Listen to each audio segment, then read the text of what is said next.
Welcome to Google Sheets App Script, how to find the first non-empty row in a column. So here I have a sheet called states and a list of states in column B. Obviously, the first non-empty row in the column is 3, but the goal is to find that row number programmatically in AppScript.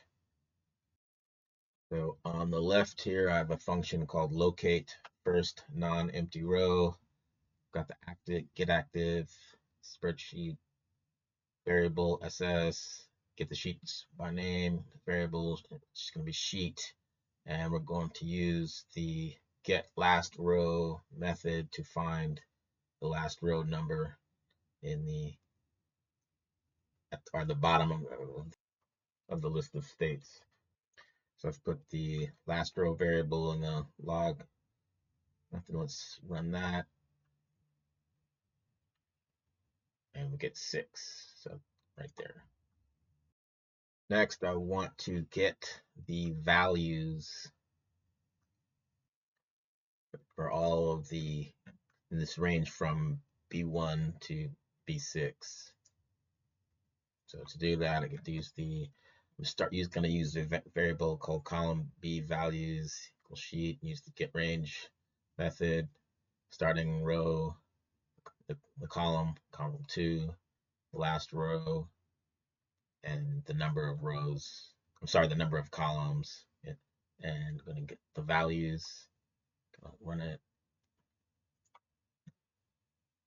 Say Kansas, Maryland, blank, blank, Kansas, Maryland, California, Nevada.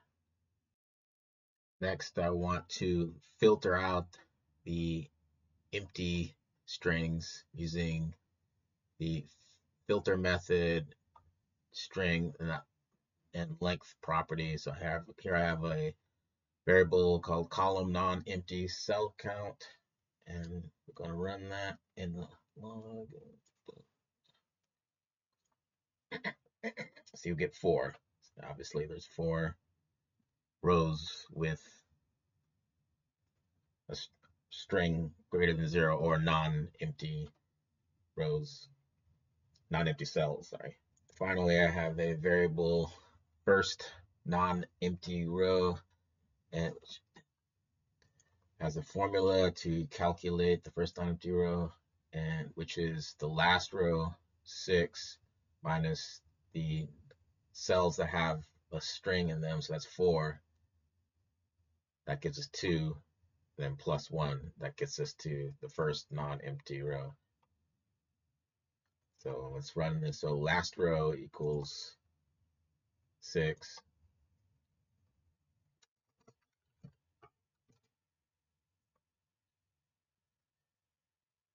The number string non-empty cells is 4.